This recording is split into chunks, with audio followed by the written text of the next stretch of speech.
mikir dulu nih, pertimbangkan apakah pekerjaan itu bisa diselesaikan dalam waktu 2 menit atau lebih. Hai guys, kembali dengan aku. Ya, karena aku Gustin, di channel ini aku biasa bahas-bahas soal creative writing, review buku, dan fakta-fakta unik.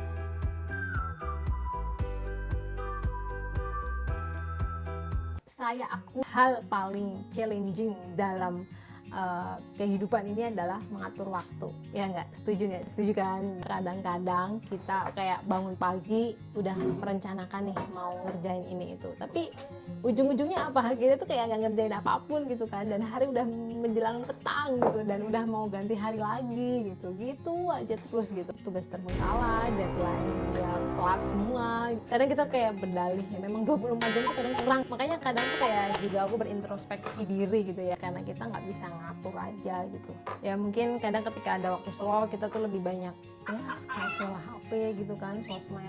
Kadang-kadang di total tuh ya bisa nyampe 2 jam gitu kan dalam sehari gitu, dan itu tuh lama gitu. Kalau di total itu bisa buat ngerjain apa gitu kan ya, yang lebih produktif gitu mungkin ya. Akhir-akhir itu agak belajar banyak sih soal manajemen waktu ya. Banyak mau sharing sama teman-teman 5 teknik membagi waktu agar ya hidup kita itu lebih baik lah ya. Jadi kita punya waktu istirahat yang juga lebih baik gitu kan.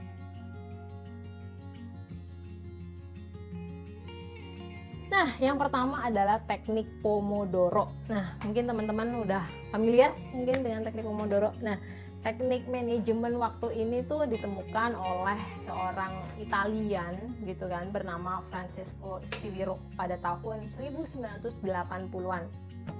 Pomodoro itu sendiri dari kata Itali yang artinya sebenarnya adalah tomat. Kenapa tomat? Karena zaman dulu nih tomat itu tuh merujuk kepada bentuk jam waker yang dimiliki oleh Francesco ketika dia masih menjadi mahasiswa. Lalu gimana sih tekniknya gitu? Teknik Pomodoro ini kita itu membagi waktu per slice dalam 25 menit. Jadi kamu mengerjakan suatu tugas itu ya selama 25 menit strict gitu kan, tanpa gangguan gitu. Misalnya kamu mau nulis nih, ya udah selama 25 menit ini kamu harus nulis aja gitu. Kayak nggak boleh buka-buka yang lain dan nggak boleh terdistraksi yang lain. Kamu nggak boleh mengalihkan perhatian ke yang lain, misalnya apalagi buka HP, nggak boleh buka chat gitu kan. Pokoknya balesnya nanti, fokus gitu. Setelah 25 menit kamu baru boleh istirahat. Misalnya kamu mau bales chat nih, tadi tuh ada chat masuk nih, aku coba cek dulu deh, atau ngecek notifikasi sosmed nih misalnya, atau ngobrol gitu kan. Tadi aku mau menyampaikan satu hal gitu ya, atau kamu mau ambil minum gitu kan, atau mau ke toilet gitu, itu kamu gunakan selama 5 menit itu. Setelah istirahat 5 menit, kamu bisa kembali ke pekerjaan lagi selama 25 menit. Gitu aja terus sampai 4 kali pengulangan ya. Habis itu kamu bisa istirahat nih, selama 20 sampai 30 menit. Recharge energi kamu, bisa ya mungkin makan berat gitu kan, atau ngemil gitu misalnya, atau ya tiduran bentar, bahan gitu kan. Sebenarnya teknik Pomodoro ini cukup populer ya di kalangan kayak pekerja startup gitu kan, yang ya sebenarnya pekerja itu banyak banget gitu. Buat kamu yang mau coba teknik ini, banyak banget nih aplikasi-aplikasi yang bisa bantu kita gitu. Lalu yang kedua adalah aturan 2 menit. Sadar nggak sih kadang-kadang tuh kita itu kayak susah banget menyelesaikan pekerjaan itu ya karena kebanyakan distraksi gitu kan. Kayak lagi nulis tiba-tiba ingat gitu kan, kayaknya kemarin aku belum balas email itu deh gitu kan. Terus kayak lagi ngerekap misalnya kan, terus tiba-tiba inget kayaknya laporan kemarin belum kelar juga nih gitu.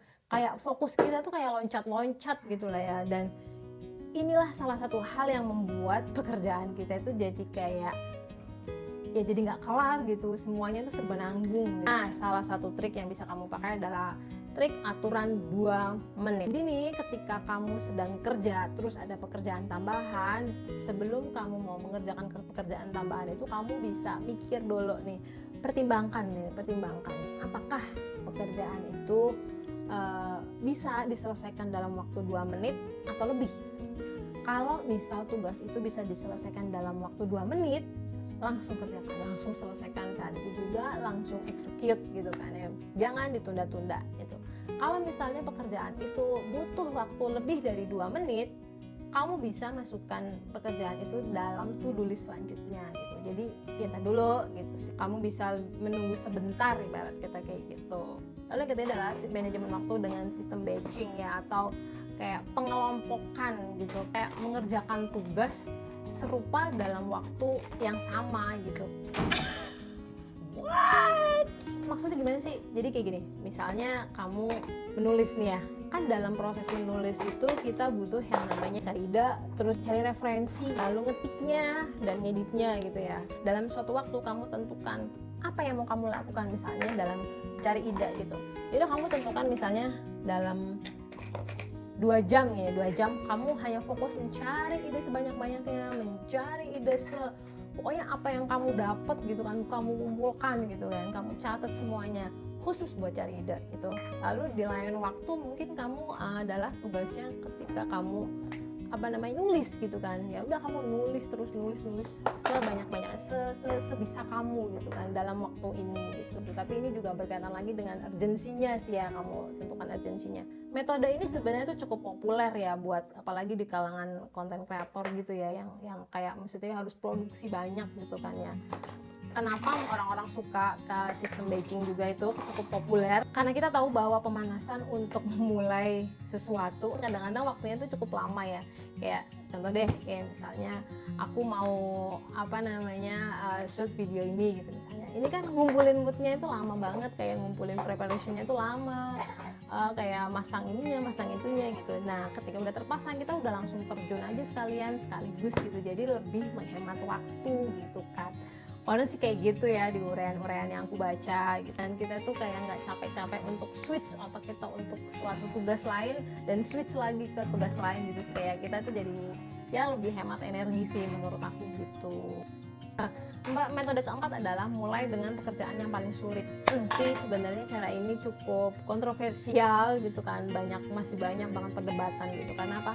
Karena banyak yang bilang kalau misalnya kita memulai hari dengan mengerjakan hal yang sulit gitu kan, kita tuh kayak jadi lebih gampang stres seharian gitu kan, lebih mudah burn out gitu, kayak capek banget gitulah intinya. Lalu di sisi lain ya, misalnya kita memulai dengan sesuatu pekerjaan yang paling gampang gitu kan, kita tuh jadi punya kecenderungan untuk menunda pekerjaan berat gitu kan, kayak ya udah nanti aja gitu sampai ya nggak kelar-kelar gitu. Melansir dari Productive Club, lebih baik kita itu bisa menggunakan irisan dari keduanya. Jadi caranya adalah memulai hari, maksudnya tuh ketika memulai jam kerja ya, kita pilihlah 2-3 tugas yang bisa diselesaikan dalam waktu 5 menit gitu kan. Ya mungkin kamu balesin email atau kayak konfirmasi sesuatu gitulah ini gitu. Lalu selesaikan semua 2 tugas itu kan, habis itu barulah kamu lakukan pekerjaan yang lebih sulit gitu. Ketika udah selesai pekerjaan yang sulit, ganti lagi pekerjaan yang lebih mudah gitu. Kayak diselang-seling aja gitu sih. Jadi kita lebih bisa untuk mengontrol energi dan mood ini kayak gitu.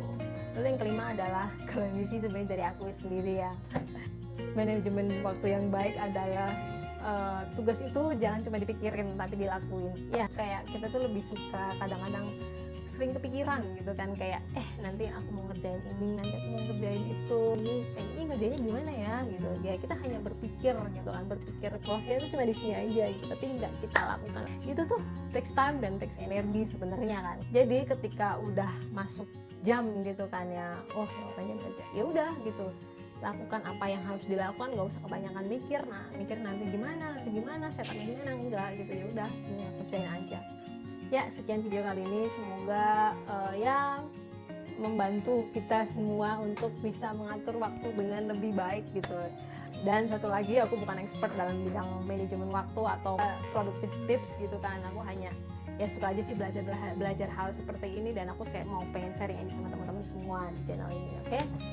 Jangan lupa klik subscribe dan tekan tombol loncengnya. Sampai jumpa di video selanjutnya. Dah.